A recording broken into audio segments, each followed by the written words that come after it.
Good evening, ladies and gentlemen. My name is Corey Ross. I'm on the board of the Southeastern Vermont Audubon Society.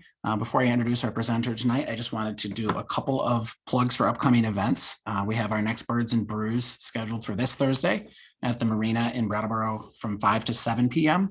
That event will be outside, but it's under a tent, so even if it does rain, hopefully we'll be able to have it. Want to make sure folks know the Marina is now requiring proof of vaccination and a photo ID to eat indoors or outdoors at the Marina. We also have a bird walk scheduled for this coming Monday at 10 a.m. at Putney Mountain, as well as a field trip scheduled for Sunday, November 7th to Dead Creek, hopefully to see snow geese. You can register for both of those on our website, and I'm putting the link to our website in the chat box right now. If you go to that website and you select, I think it's bird walks, you'll see the links to register for those. And then our October program will be Amy Alfieri presenting about the Dead Creek wildlife management area. She's a Vermont Fish and Wildlife employee who works up there. Without further ado, tonight's presenter is Eric Hanson. He's a biologist for the Vermont Center for Ecostudies, who's worked on the Vermont Loon Conservation Project and has a lot of firsthand knowledge about loon conservation in Vermont and right here in Windham County. So Eric, take it away. All right. Well, thanks for having me down to Southern Vermont. It's kind of a neat spot in the sense that the loon population has grown tremendously over the past 10 to 15 years down there. I've been working with VCE and the Loon Project since 1998, so it's been a while. And I spent some years out in Minnesota doing grad school work, setting up a loon monitoring program for the state of Minnesota for a master's thesis. And prior to that, I actually spent 2 years catching and banding them throughout the upper Midwest as part of some of the early sort of behavioral and toxicology work, and still doing it seasonally. I actually work at a cross-country ski center up here in Craftsbury in the wintertime as a groomer and a coach. And I met, I think it was Jeff Nugent, who's I think on here, out skiing this spring, just cruising around the trails and during the COVID time and all that. So let's just jump right in. Again, we're gonna, if you have questions, put them in the chat box. Corey will direct those to me, summarize some of them. Well, the program I'm going to go over is going to sort of start with a quick overview of the project and how it works. And then I'm going to focus a little bit on Southern Vermont, what's going on down there, the different lakes, some of the stories down there. And we'll take a little quick break if there's any questions, immediate questions about those lakes, especially, and things down your direction. And then I'll sort of broaden it out to a lot of behavioral work that we've been doing, or not we, but lots of other folks have been doing with banded birds, but primarily Jay Major and Walter Piper out in the Midwest, as well as some other broader issues of migration and some other behavioral things. So less on the conservation and more on sort of the birds themselves, but we'll have plenty of the conservation in it. So I'll go to the share screen. Let me just make sure, yep, share sound is there. And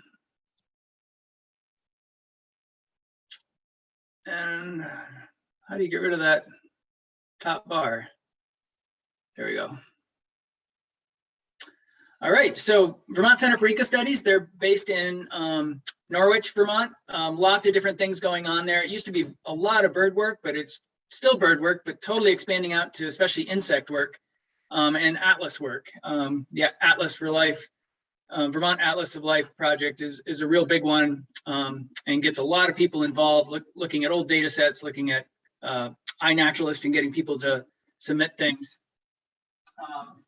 Mountain Birdwatch, anyone who's a songbirder who likes to do a rigorous route, that's a all volunteer project, 140 routes from the Catskills up to northern Maine, all done in June, and a real focus on some of the high elevation species. I just mentioned the Atlas of Life project, lots going on there of just getting data available to people and getting it so that it can be used and researched. Because if we don't have it available, we don't know it's there and don't know what's out there, we can't really make some of the big conservation decisions. So, some of the bumblebee work, wild bees, moths, butterflies, dragonflies, lots of neat stuff going on in that area. The forest bird, vernal pools, and then Chris Rimmer, the directors, done a lot of work on the Bicknell's thrush and followed that to the Caribbean. So there was 15, 20 years of work down there, still going on, but a little less so directed directly by us. Actually very successful in the sense of launching other projects and other groups to take over the work down in the Dominican Republic, Haiti, and elsewhere. And I head up the Loon Project. So something pretty neat about a bird like this, pretty calls, pretty bird to watch. What I really like about it as far as its interaction with people is that you don't have to know all the songbirds. You can just know one big black and white bird. You might get it confused with a common merg or Canada goose once in a while for some beginning birders. But you can get non-wildlife folks involved in this project, and I rely on volunteers heavily. I throw this title out there, and we're going to talk about a bunch of these. We'll definitely talk about sibling or territorial takeover, sibling rivalry, where two chicks might go at it, one might survive, one might not. Mercury, won't get into that too much, but mercury does accumulate in our waters, or it can, and loons are a great way to monitor that. And I will talk about satellite tracking, looking at the migration questions. I partner with Vermont Fish and Wildlife Department, mainly working with the game wardens when we have birds in trouble. They'll definitely help out. So it's really nice to have that help, as well as some of our base funding through the non-game program. Lots of players in this. The folks on the right there, volunteers being the big one. 50 new volunteers this year. It's really awesome. Bringing our totals up to over 350. Some of those people just help on the annual count day. Some might just help, one day a summer. Others kind of roam around just the lakes that we need more surveys. Others take on a single lake and just want to do everything on that lake to follow the pair, follow loon activity, and reporting that in to me. Work with hydroelectric companies, and a big one for Somerset Reservoir, which I'll talk about in a bit, is Great River Hydro. They're all really important in helping to prevent flooding of nests. Tufts University has been great with helping with necropsies, figuring out why our birds are dying. Biodiversity Research Institute heads up a lot of the toxicology. Landowners, just where loons are nesting, things like that, getting cooperation. I got some meetings coming up this week with some landowners where we're thinking about putting out some nesting rafts and going from there. Most of our financial support comes from individual donors. Again, we get a little bit from the non-game program, but most of it's the donors. So always looking for help, like a lot of nonprofits, but it's really what keeps us monetarily going. Almost every photograph in here is from Vermont, which is kind of neat. Just people who are just sit very patiently and watch and figure out what's, let the birds come to you, trying not to pursue them and things like that.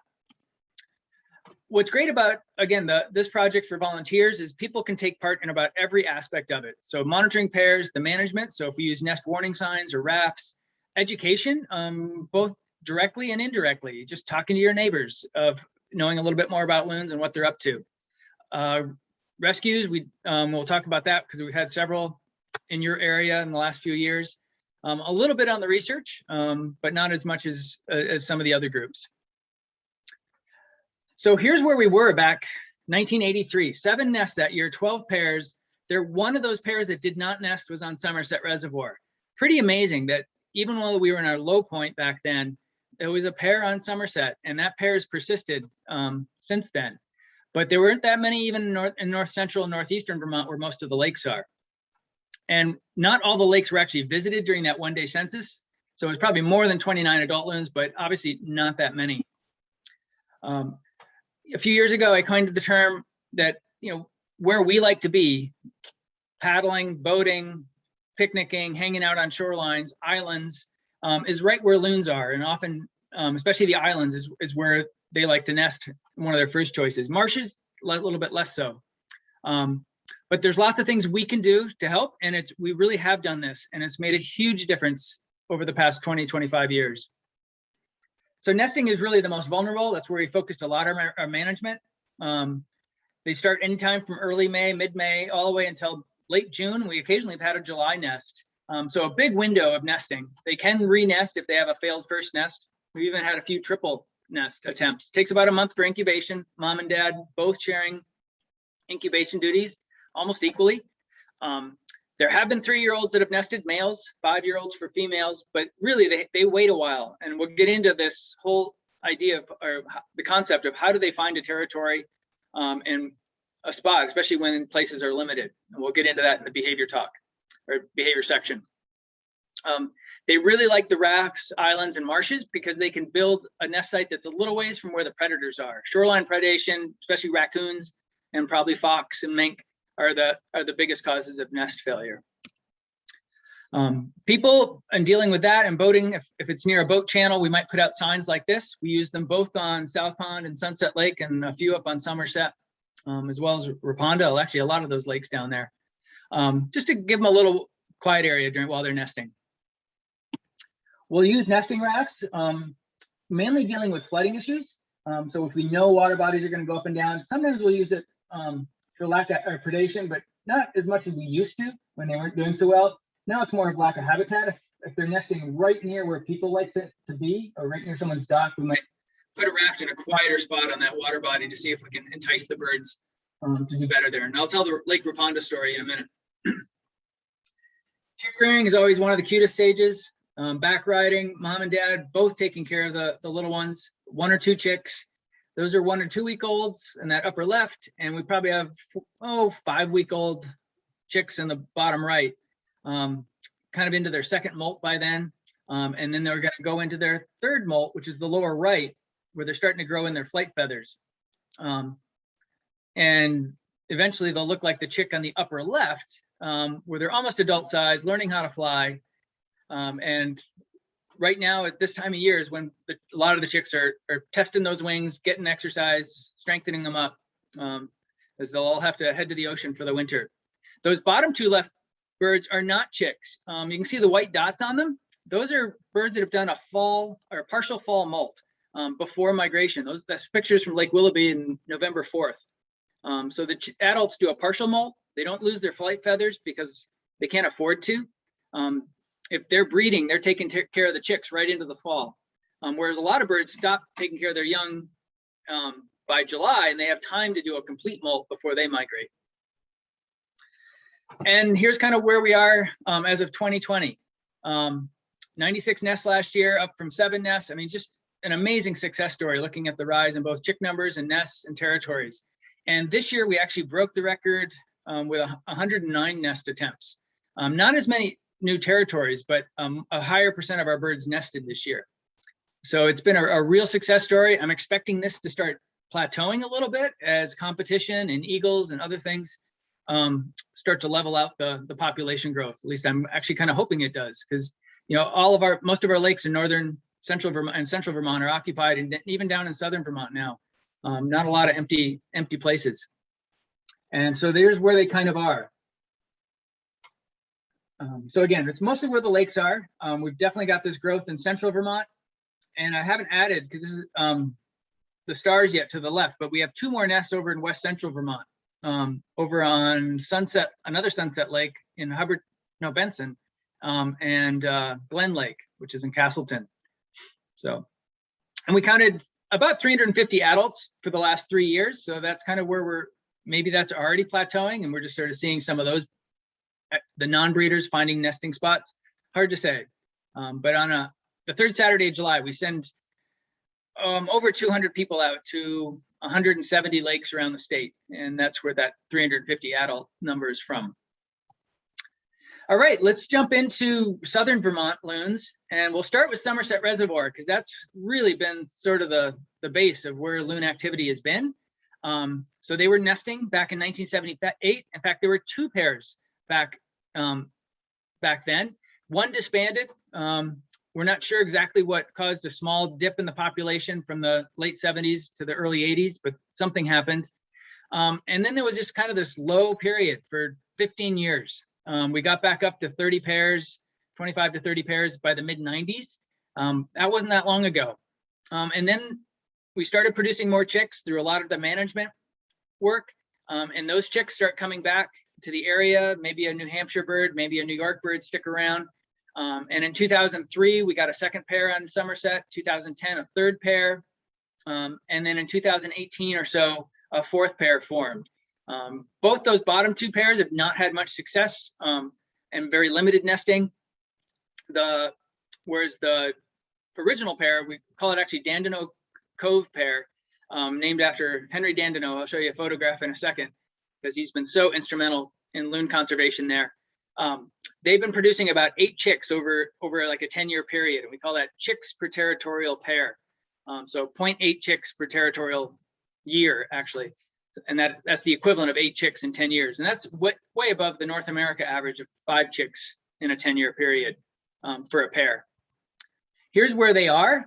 So you can see the big picture of Somerset on the right, and it's a long, 4 or 5 miles long. It's 2,000 acres, great water body. And you can see on the left, North Pair, Northeast Pair, Dandeneau Cove Pair, and the Narrows Pair. And they're all nesting on islands that are out there. Again, pretty good habitat for that. And this is the only reservoir that's required by sort of the license to hold it steady for loons. And that was rewritten back when loons weren't doing well. And so they try to keep it within 3 inches without changing water levels during the nesting period, starting in mid-May. I work really closely with them in July, especially during drought years and big thunderstorm years, because they want to know when those loons are done nesting, so we can kind of release them from that requirement, because it's really important for holding water during flooding, like this year, or I'm not sure if it was last year or the year before, but we were touch and go with maintaining minimum flows because it was such a drought year. And so it gets pretty tricky. Lots of Zoom, or not the equivalent of Zoom meetings, phone meetings with 4 or 5 engineers and the state and lots of other people on those phone calls, trying to figure out how to best manage to allow for those pairs to be successful. And they've done a tremendous job of helping those loons on Somerset. So hats off to Great River Hydro and all the previous companies that have owned it prior to that. It's always the same people that come with it. And here's Henry and myself. Henry was an engineer for Somerset and actually controlled that dam and was responsible for that license. And he got into watching the loons. And when he retired, he bought himself a boat so he could keep doing it. And he makes at least a dozen trips up to Somerset from northern Massachusetts to do all the surveys. And so in 10 years, 15 years, when he's not quite so capable of doing that, I'll be looking for somebody who can fill his shoes. And those are going to be difficult shoes to fill. We're actually on Harriman on this picture, looking for a bird caught up in fishing line. We never did catch it. We never did see it again. But we spent several days trying to get this bird, just weren't able to. To the other lakes in southern Vermont, we got Bourne Pond. That pair started nesting in 1999, and they've done really well. That 0.86 chicks per territorial year. So that's over 8 chicks in a 10-year period on average, being cranked out by that pair. Chance that those birds have actually, there's different mates within there. It could be the same mate birds, but they're not marked, so we don't know. But I'll get into mate switches and changes of pairs and all that in a little bit later. Sunset Lake was the next one in Marlborough there. They started nesting in 2009. Had a lot of success early on, and that's where most that high number of 0.6 is attributed to. In the last 5 or 6 years, they have not had as much success between predation and some mortality issues and other things. South Pond has been one of the most successful lakes in the state. That pair has just been incredible over the last, well, since 2014, nesting almost every year and always having 1 or 2 chicks. It's one of the highest rates of productivity in any lake in the state. Whereas Raponda, on the other hand, started a few years later, did well the first 2 or 3 years, but then have really kind of not had a lot of bad luck since, and has not had as much productivity success. I think only twice have they produced chicks. But I'm going to tell the little side story of Raponda in just a minute. Branch Pond is kind of a neat one. They nested there in 1979 when loons were lower in numbers, but not quite as low as 83. And then that pair kind of fizzled and just didn't return. So I don't know if something happened on the wintering grounds and a bunch of birds didn't come back. We don't really know. But they started nesting 2 years ago. And they've been successful, I want to say 3 years in a row on that pond, which is really neat. It's just up, north of Somerset there. And you can drive and walk into Branch. It's about a few 100-yard walk. Bourne Pond's about a 3-mile hike into that one. And then Somerset, 4 pairs out there, variable productivity. One of those pairs has had very low productivity, only 0.25 chicks over per territorial year. So hopefully that makes sense. And then before telling the Raponda story, we've had, for whatever reason, and I kind of guess, lots of fishing gear issues in southern Vermont, especially on South Pond and Sunset and Raponda. My guess is that we have limited water bodies down there, and so the anglers are really hitting these ponds hard, and so they're getting a lot of traffic with people with fishing poles and gear. And just look at all these cases we had. We had 2 in the 2001. I don't know, I made 4 trips down to South Pond. It's a 3-hour drive for me to get down there. Lots of night. Most of these we tried catching often at night. I don't know how many times I've driven home at 3 in the morning from southern Vermont, but it's happened many times. Some of those we were able to rescue. So one we got on Somerset in 2006, cut it all free, and were able to release that bird. Another issue has been trauma from attacks by other loons, and we at least 1 and maybe 2 cases of that on Sunset, which is kind of odd in the sense that there's not that many lakes and loons around, but they were really targeting existing territories with birds that were successful, and so that's where probably these non-breeders were coming in and causing trouble. And I'll get into the details of that in just a bit. Some unknown issues. We just found the bird. More monofilament a little bit later on, 2017 on South Ponds. In Raponda, we tried multiple times to catch this bird. It could swim, it could eat, it could preen, and it migrated, but we don't think it returned. It was just a different behavior than the bird that was there before. It didn't nest in 2019. Often if there's a switch in mates, they don't nest the following year, which is probably why they didn't nest in 2019, as the pair kind of reestablished itself. And then this year, 2 cases. I just typed all this up today, so double I and fishing gear there. But we had a lead sinker issue on Raponda, and then on Sunset, there was a sinker in it, but we don't know if it was lead or not. We have to test for it. But it also had a little bit of fungal disease called aspergillosis, which is pretty common in birds that are weakened. So 2 cases down in your area this past year. One of the things we are going to be doing next year and the year after is expanding monofilament containers. So to try to collect the loose stuff. Most birds are probably taking live line, the hook with a minnow on it, and they're getting that, or they're getting the fish that got that.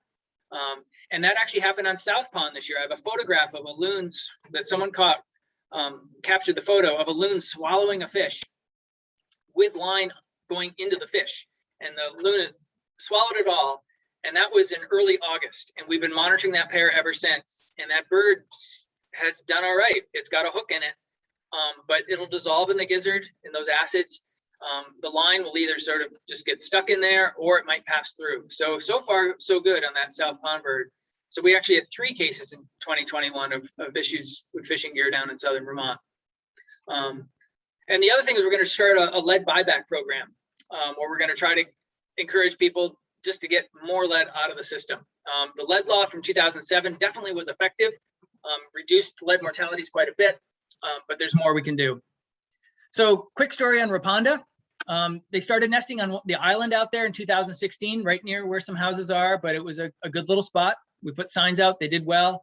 The next year they moved to the southern part of the lake in the marsh, and actually had a good nest site there.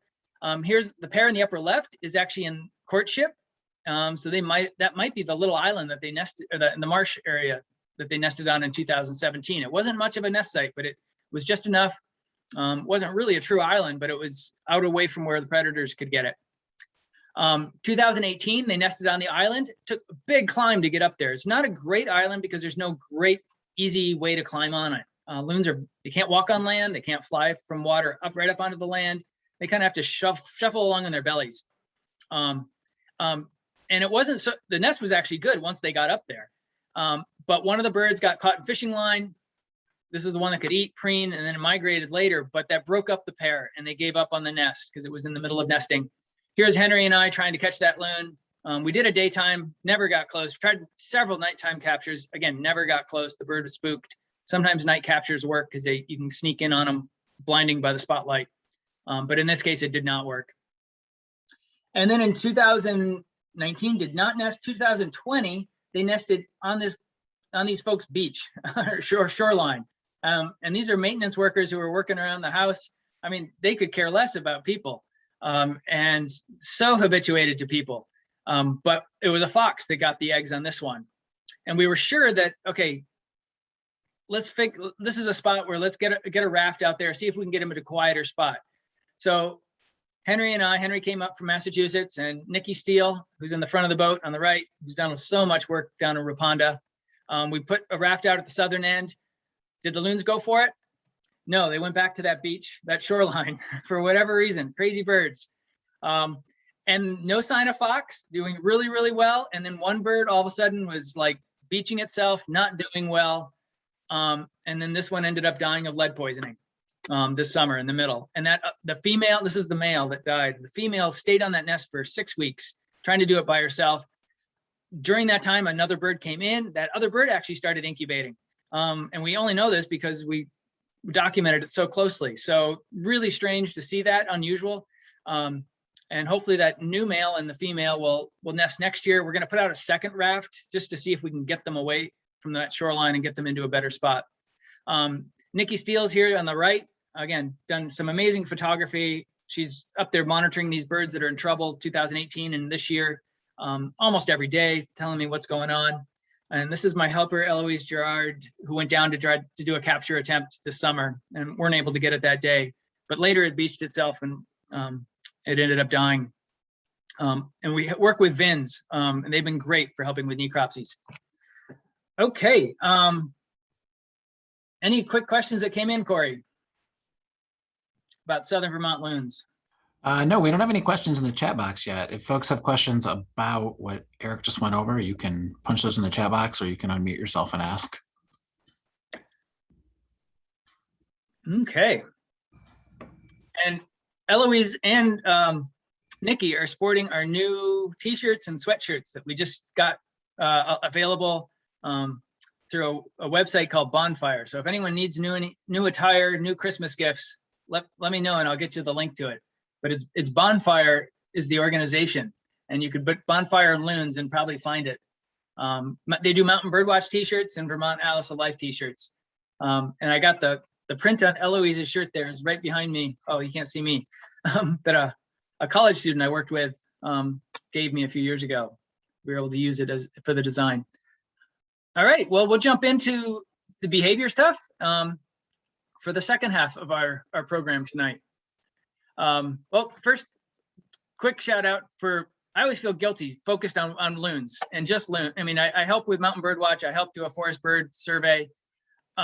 But you know, why loons? Why devote so much time? And I think one of the big reasons is that we can use loons to get people excited about habitat, about lake quality, water quality. It's hard to get excited about phosphorus and sediments and preventing it, getting shoreline vegetated and things like that.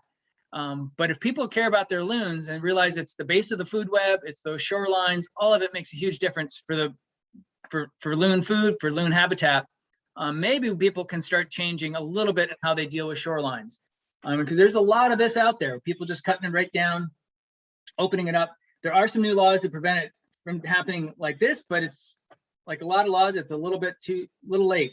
It really was there in the 70s, but it was revoked. And there were really it was a free-for-all. The only thing controlling shoreline development for 30 years here has been septic laws. I mean, there now is a law in place that's going to help a little bit, at least prevent further degradation of shorelines.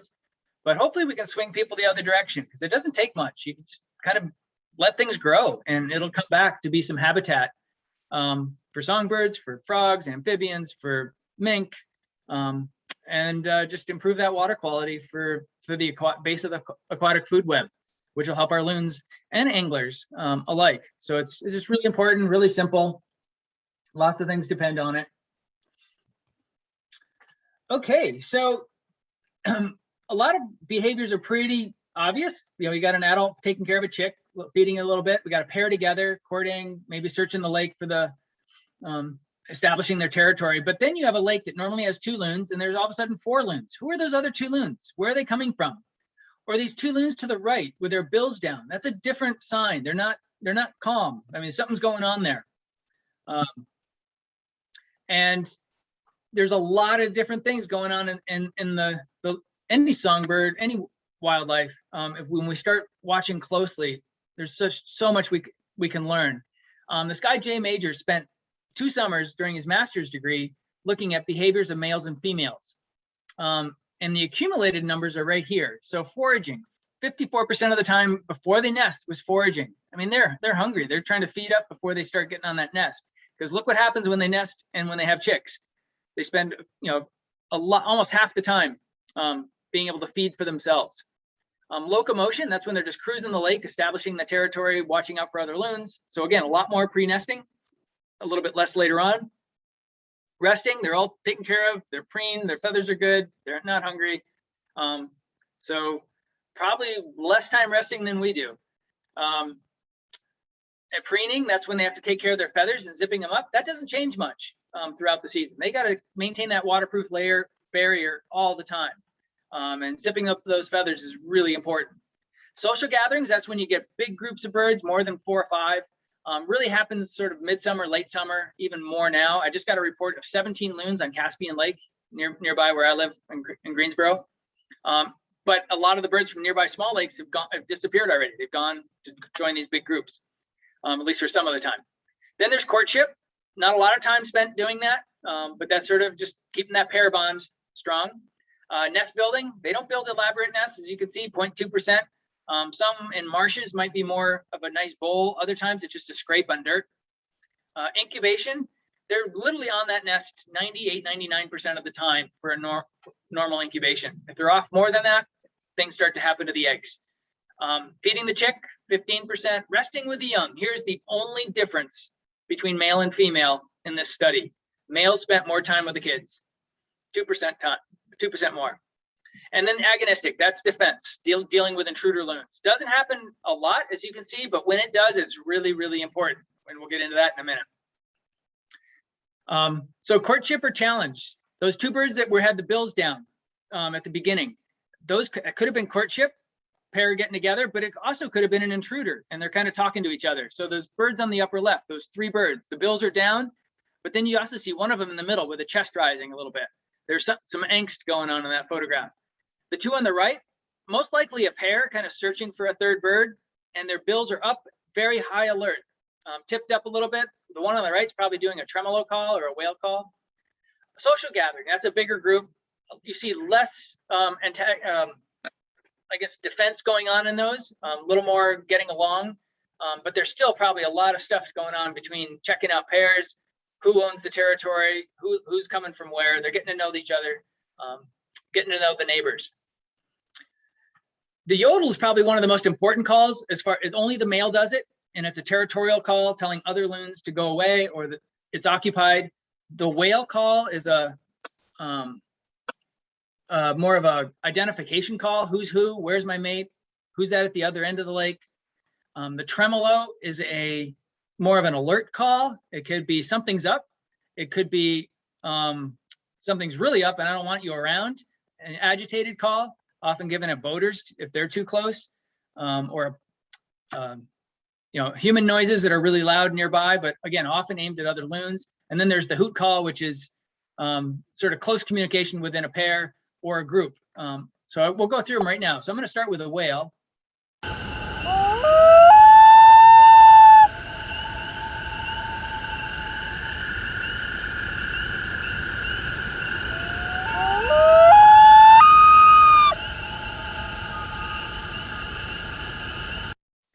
So that, again, that's the 1, 2, or 3 note, often called the wolf call. It's sort of, again, identifying who's where, often given at night, just to sort of check out what's going on in the area.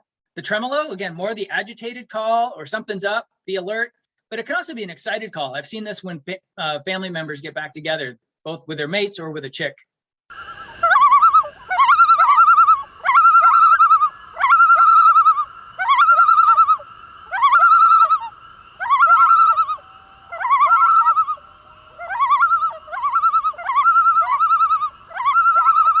And I think they can often just sort of set each other off, get one going and the others get going. Who knows what the purpose of that is in the middle of the night. My icon can't, oh, there it is. See if I can get the hoot.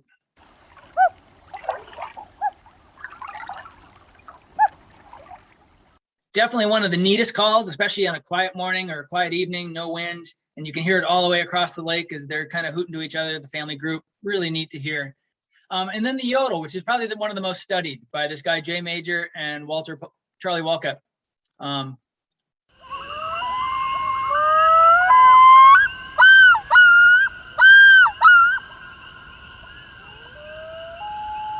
Whale call in the background.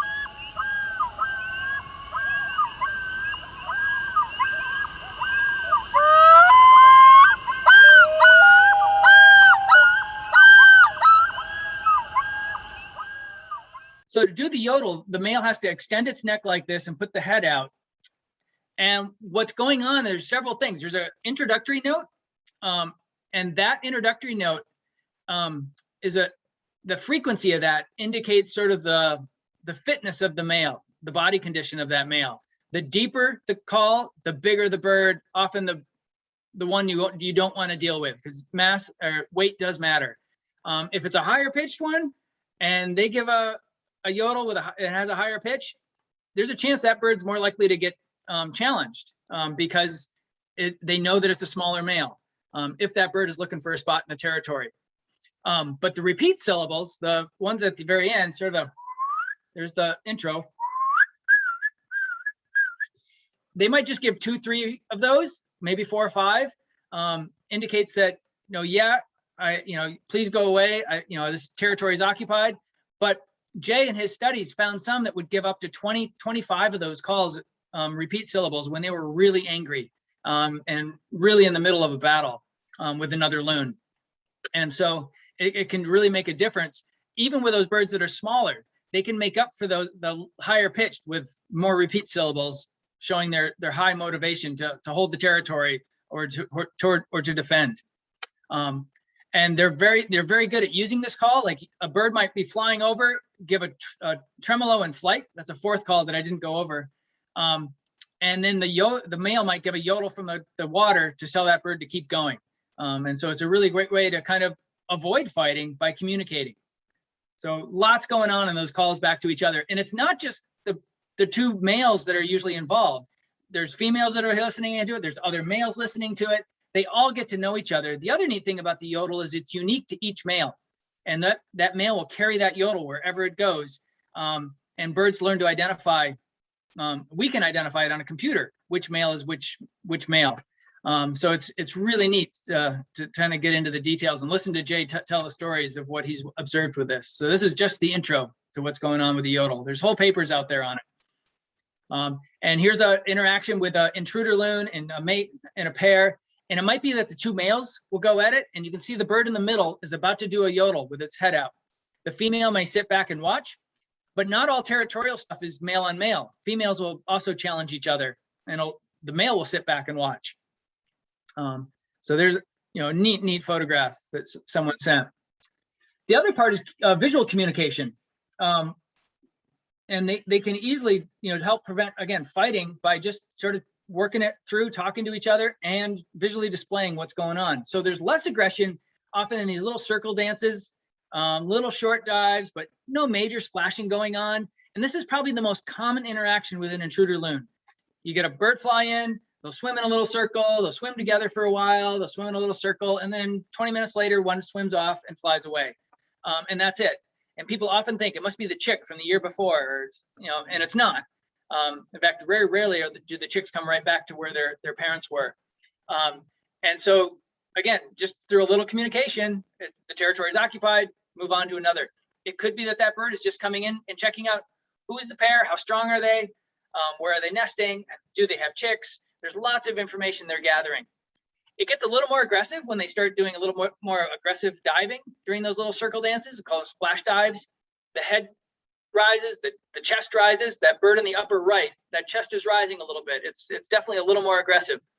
And then it gets really explosive if it goes to chases and wing rowing and penguin dances. And the bird in the middle in the lower picture is doing a penguin dance, splashing the water, much different than a wing flap in the preening process.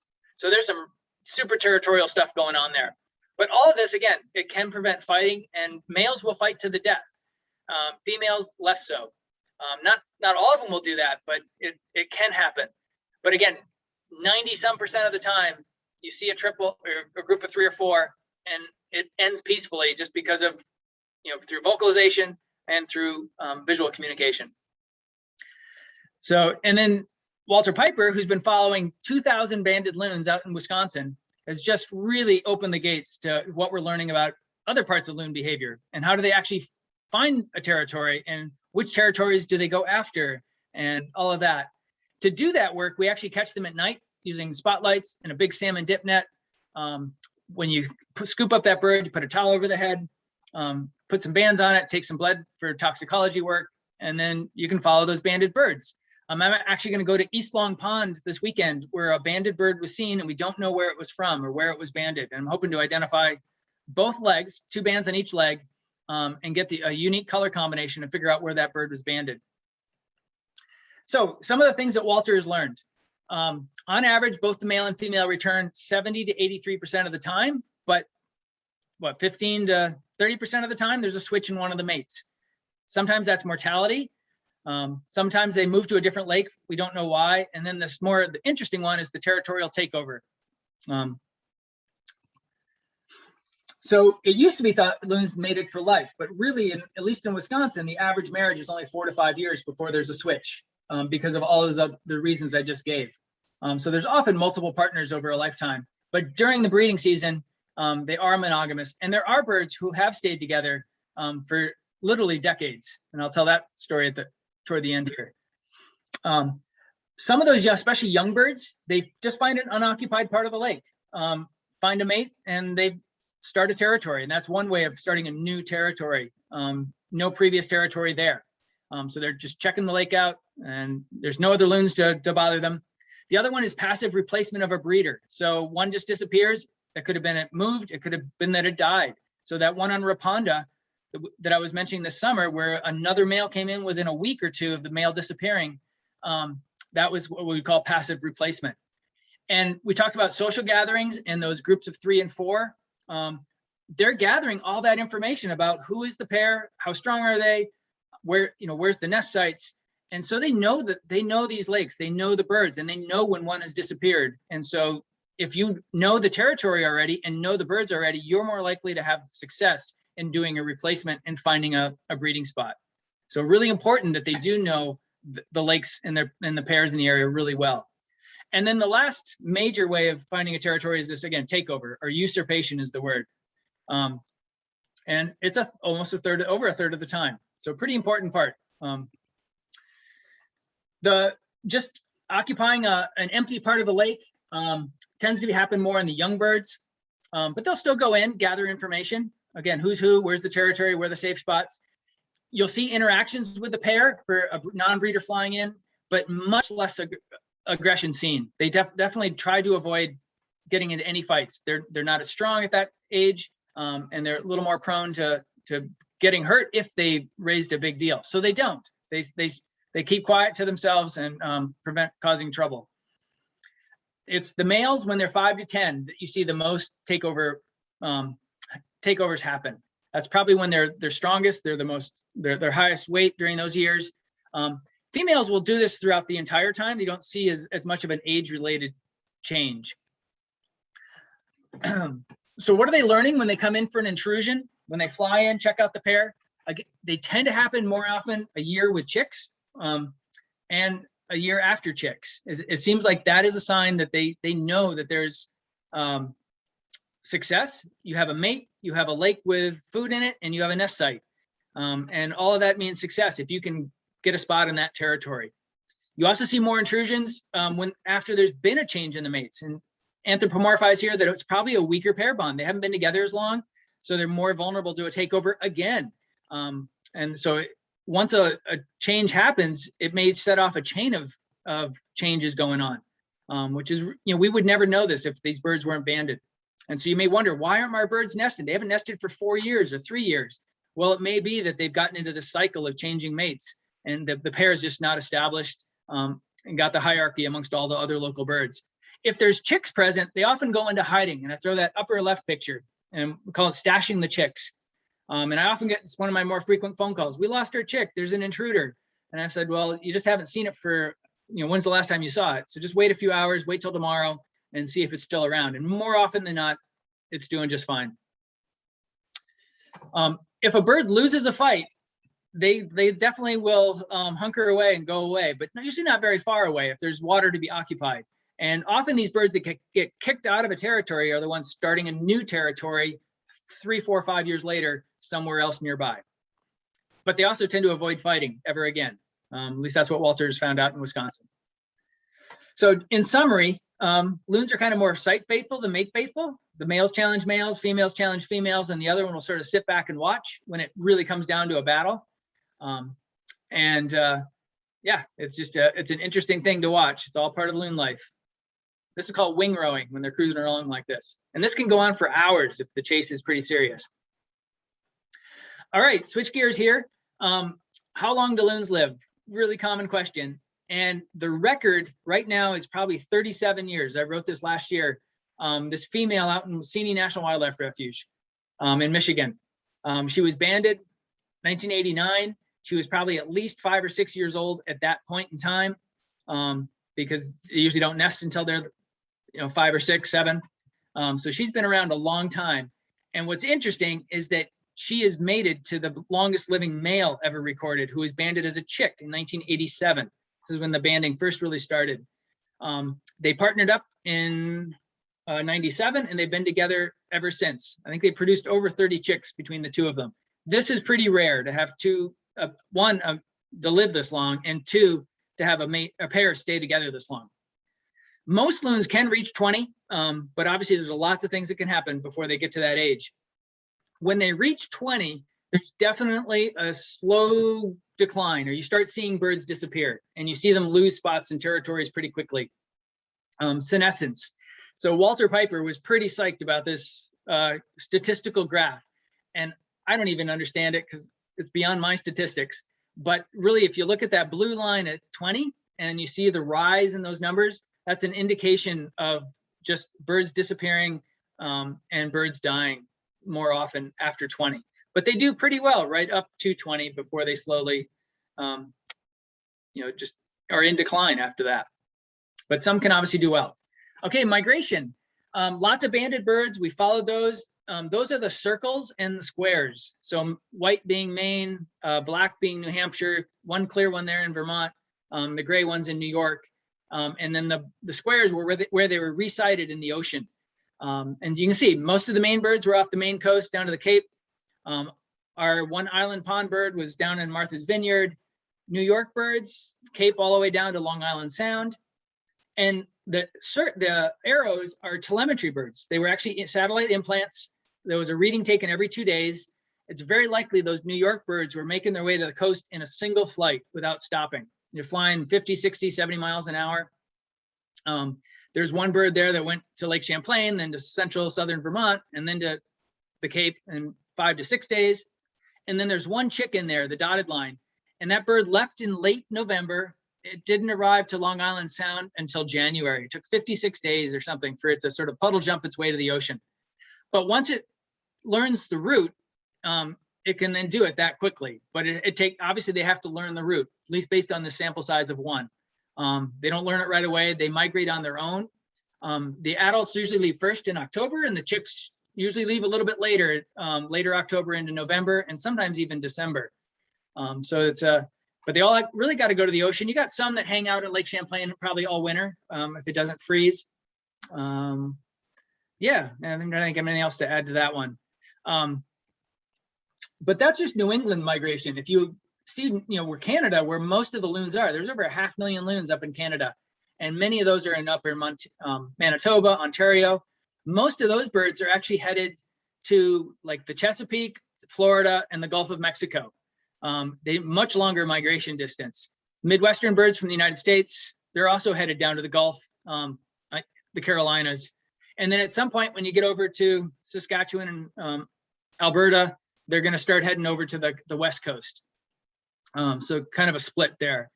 Definitely the Great Lakes are a stage ground. They'll spend several weeks on the Great Lakes before keeping going. And then they kind of make their way back up. So they definitely got to learn the route, and they usually spend 2, 3, 4 years on the ocean the young birds before they return to the area. The other neat thing is that they've done enough banding now across North America to get the average weights. So if you look at Saskatchewan, the average male was a little over 9 pounds, female a little over 7 pounds, migrating 2,000 to 2,500 miles. Whereas in Maine, the average male was 13 pounds, the female was over 10 pounds. And they're migrating just a short distance. And so they don't have to be able to fly so far. And that's the guess, is that the bigger birds can just puddle jump their way to the ocean, and it pays to be big to hold the territory. Whereas those long distance migrants, they got to weigh the difference between the risk of migration and being efficient flyers to also being able to hold the territory. So yeah, pretty neat and pretty strong difference in the weight ranges of males and females across North America. So the smaller birds are way up in northern Saskatchewan. The biggest birds would be over in Nova Scotia. So some other neat things that Walter Piper's learned following all those banded birds: when a chick comes back to find a spot to breed. So we got a bird from South Pond up in Marlborough. It comes back to southwest New Hampshire and finds an empty spot in the lake over there because there's a pretty good lake district. It tends to go to a lake of similar size. So if it was hatched on a small lake, it tends to go back to a small lake. If it was hatched on a Somerset reservoir, it tends to go back to a big body of water. The other one is pH, which probably is an indicator of the size of the fish. Almost done.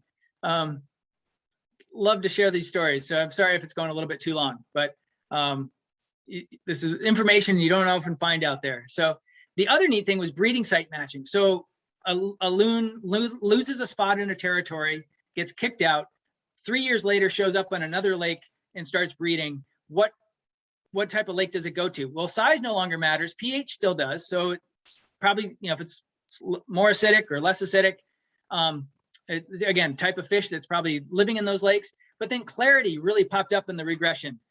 So you get clear water specialists and you get turbid water specialists.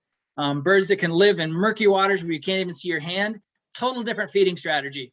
Moving around, waiting for something to move, grab it. Versus clear water, chase it down, and they become really fast, good swimmers in that regard. So different strategies for finding resources. And then just when do they come back? Males tend to come back a little bit early. First seen in the area in Wisconsin at 3 to 4 years of age. Really don't breed for, again, 2 to 3 years later when they're 5 to 7 on average. Females come back a little bit later. Also disperse a little further from their natal lakes. Males often are seen within 20, 30 miles of their natal lake. Females a little further out. And females aren't nesting until they're 7 or 8. So it's a long time before they find a spot in a territory. Maintenance behaviors, preening. Again, this is the gentle preening, the wing flap, the putting the bill through the feathers, zipping them up. There is an oil gland in the back called the uropygial gland that they spread out to help also improve waterproofness. Once in a while, in fact, my most common phone call, and I've labeled it extreme preening, where the birds are just thrashing in the water. It looks like they're having a seizure. It looks like they're trying to get fishing line off of it. That's what everyone thinks. And they're really just flushing their feathers of mites and dirt. And then they'll finish it with the slow preening, zipping up those feathers to make them waterproof again. But really kind of fun to see if you ever get a chance to see it. And then I'll finish up with some rescue stories. The bird on the upper left is Lake Willoughby, had ice fishing line. That's me releasing it in the lower left. It ends up that bird, we banded it, came back for 7 or 8 years in a row to the same cove on Lake Willoughby. The people who lived there saw it year after year after year. It wasn't going to find a spot to breed. So we wonder if it was an older bird who was just content to live out his summers on Lake Willoughby. The upper right was a bird that landed up in Williston at Taft's Corners in a water retention for the parking lot of the development there. And we know there were fish in there. Osprey were seen fishing. Cormorants were in there taking fish. We let the loon be there for about 2 months before we put together a crew to get it. We caught it with a boat and spotlight. We went to put a band on it for a bird from Vermont size. The band went right off the foot. Indicates that bird was much, much smaller, most likely from northern Quebec, that just kind of got waylaid here, got stuck in late May, and that's when it landed there and first seen. And late Quebec birds tend to migrate in mid-May rather than late April, like our birds. This little guy was found along a road. He was trying to make his way from a small beaver pond where the loons nested, but there probably wasn't enough food, and it was trying to get to a bigger lake. People put it into a small pond nearby. This is up in Island Pond, but it had a pair there already, and the pair would likely have killed it. I was able to find it. We actually released it on Island Pond where we were hoping the parents might be. Well, an adult came in and about killed it and actually did start attacking it, and I broke it up and caught it again. And we brought it to some rehabbers in Maine called Avian Haven, and they reared it for 6 weeks. And when it started getting feisty, they released it on the ocean, and its first dove, it came up with a crab. Yeah, really cool to see. That doesn't happen too often. We got a bird that had missing primaries on its left wing up on Long Pond in Westmore. Really tried to catch that bird to figure out, did they get chomped off? Was there a hormonal thing and they just fell out? We never were able to catch that bird. It ended up shuffling along the snow on Christmas Day, and a coyote got it. It was kind of sad. But it was just, again, one of those strange things that happen. A bird on the right, we actually did catch and release from fishing line, but it had ingested the line. We just cut it and hoped that hook would dissolve. Obviously, there were more complications. A month later, it showed up looking like this. We had to euthanize that one. Occasionally, we get red-throated loons in. Beautifully amazing. They overwinter down in the middle Atlantic and nest up northern Labrador and northern Quebec. Here was a chick that couldn't get off, likely actually had a broken wing and wasn't going to get airborne, but it could do everything else. It could feed, preen, do its things. And so with the help of the fire department, we actually got that bird and got it delivered to the coast. So hopefully it's living out its life out there. This is the craziest winter capture. There were a bunch of birds observed by long distance ice skaters out on Lake Champlain. And there were 9 birds all stuck in this hole. We got 8 of the 9 rescued, delivered further south to open waters. Took 3 days to do it. Just crazy adventure to be out there, all dressed up in our suits, and lots of safety precautions. But really, an amazing experience to be out there. It felt like up in the Arctic somewhere. But it was neat to get 8 of the 9. 1 did not make it. But everyone involved in this and everyone involved in the rescues, just gets so touched. And so you always kind of wondered, okay, does it really matter if I help that loon? And it does matter for that loon. It helps, and it especially helps for the 20, 30 people that have helped assist in that capture and release and give that bird a second chance. And then when we actually run the numbers on population effects, we've rescued enough birds that it's definitely had an impact on the population. So it's always neat to give those birds a second chance. It's always neat to have these birds connect with people, and they really do, for all those folks following it. And so it's been a great success story, really fun to be part of. And I'll finish with this last slide, which is really interesting. What's going on here? This is out in Wisconsin. An orphan duck came across a family that had just lost their chicks. And they adopted the mallard duck, and they started feeding it. It was probably the highest protein diet a mallard duck has ever seen, a mallard chick. They actually taught this mallard to dive. The mallard was diving 6-7 feet and bringing up snails. Mallards are not diving ducks, they're dabblers. But this mallard was doing it. About a month and a half in, when the mallard was twice this size, I mean, it was big, was still back riding, loved to have a little perch out in the water. Finally, they weren't seen together anymore. And the guess is that the mallard actually just found another group of ducks eventually and went off. We don't know for sure, but definitely an interesting side story. So, okay, well, thank you so much for being able to share all that. Fast and furious, lots of information, and I hope it was a different aspect of loons than you've heard for a while. Thanks, Eric. There are a couple of questions. Somebody wanted to know, how big of a water body do loons require, and what other characteristics are necessary? How come there are no loons in places like Lowell Lake, Gale Meadows Pond, or Stratton Pond? Okay, so size, I've had to recalculate that. We've actually had some loons landing on these small ponds, quarter mile, 400 yards, even less in size, and birds have been able to get off from them. And so, I always think of a quarter mile as being like minimum, but really they can take off from 100 feet if it's open on the end and a nice field. Not ideal. We definitely have had to capture birds or try to catch birds that are caught on ponds they can't get off of. But they can make it off sometimes if they get the gumption and right wind. They're more likely to use these small ponds, the non-breeders looking for a safe place to land, so it's not territorial waters. They might bail out at night in a rainstorm or dawn and dusk, and they're flying around and they just like looking for a place to land. I need to calculate like road crashes. We've had a fair number of those over the years, and I bet as a percentage of locations, southern Vermont's seen more, partly because the lakes are so far apart.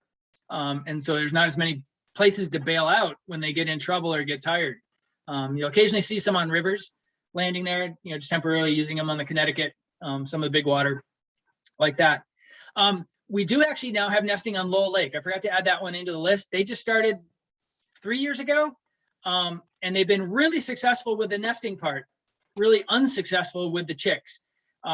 Territorial battles have killed three or five of the chicks that have survived, that have been hatched. One, we don't know what the reason was. It may have been a disease related thing. It was an older chick last summer. And then really sad this year. I think they may have had 2 chicks, lost one early on, just natural causes. But then a chick got caught up in fishing line, another one. So that'll be another pond we target to try to get fishing line collected. So really sad, success from Lowell. And we're really hoping that we can turn that around next year. And Gale Meadows, that is a mystery. That just seems like it has perfect habitat. It's diverse. There's islands, there's marshes. For a few years back, 10 years ago, I was seeing 2 loons once in a while. I thought, oh, okay, hey, we got a territory starting. We got Bourne Pond nearby, Somerset's not far away. And this year, and last year, just like 0 or 1. We rarely see a loon land on it. I need to check in with water quality folks to see if there's something else going on there. I really don't know. And then Stratton has definitely seen an uptick. 1 or 2 loons being reported quite a bit from the caretaker up there. I'm starting to work with Green Mountain Club quite a bit and getting their eyes and ears open. So that's a pond that they could start on. Thanks. Somebody asked what the average lifespan is. I think you might have touched on this earlier. Yeah, so it's probably in the 20s, early 20s for the average. But then you get, some who are disappearing in their teens and others like those 30-year-olds out in Michigan. Somebody asked about the rate of chick predation. Has that been studied? As best as we can. Most chicks disappear in the first 2 to 4 weeks, and we don't know why. They just, they disappear. Some of that could be development. Keeping waterproof is really difficult for those feathers of those young birds. And so if they get cold and just can't make it. The other thing is eagles are going to start having a bigger issue. Snapping turtles. We think we lost several chicks this year to snapping turtles.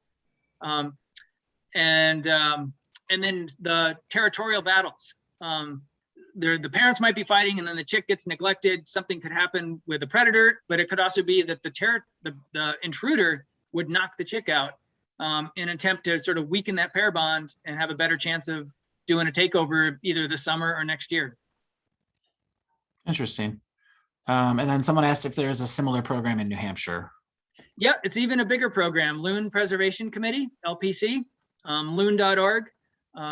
They got a really good website, a little bit more extensive on some of the natural history and education stuff. But yeah, really big program there. Another great program in New York, the Adirondack Conservation Loon Program. And then Maine Audubon does some monitoring with the annual count. And then this group, Biodiversity Research Institute, does a lot of work up on the reservoirs, but less statewide going on in Maine that way. And a new neat project in Massachusetts through BRI, this biodiversity, of a translocation. And they've had some success in taking some chicks from northern Maine and New York and releasing them in southeastern Mass, where loons last nested back in 1878 or something like that. And some of those translocated chicks actually nested last year and had a chick for the first time. So neat project there. Cool. And then somebody asked, how long can they dive in terms of time? So a new book just came out by a guy named Jim Peruke, and it summarizes a lot of what I talked about tonight, but goes into much more evolutionary, behavioral, and adaptation type look at loons. I always thought it was like 2 minutes was the max that was recorded, but he actually on some lakes down, some deep lakes where the loons are going 100 to maybe even 200 feet deep to feed, we're going down for over 4 minutes. And so it was a long time. The average dive is only 30 to 40 seconds. But they definitely can go deep if that's where the food is, if that's where they're having to go. Cool. Well, thank you so much for joining us this evening. This was fascinating. And just last thing is, this is the type of project that if you like to explore some lakes, like going to visit a certain lake, it's a type of thing where you can help out once and just report in. You can go out weekly. You can go out just like once a summer for 3 or 4, other part of the state and explore. And I can get you a list of lakes where more surveys definitely would be helpful, but I could also just going to any lake and just reporting in is always, more insights into, okay, is the chick still there? Are we seeing an interaction with an eagle? Are we seeing an interaction with that 3rd or 4th loon? Laura Robinson has been a great volunteer up on Sunset Lake, and John Anderson, and then Carol Brookdebach has been up on South Pond as my main volunteers. But just because I have main volunteers who report in quite a bit, we're always looking for more help. We're definitely looking for some folks to help with the nest warning signs up on Sunset. So if anyone's got a canoe or a small rowboat and can lift a cement block up and down, that's the key, is doing some major lifting for that work. But I am looking for someone to help with that.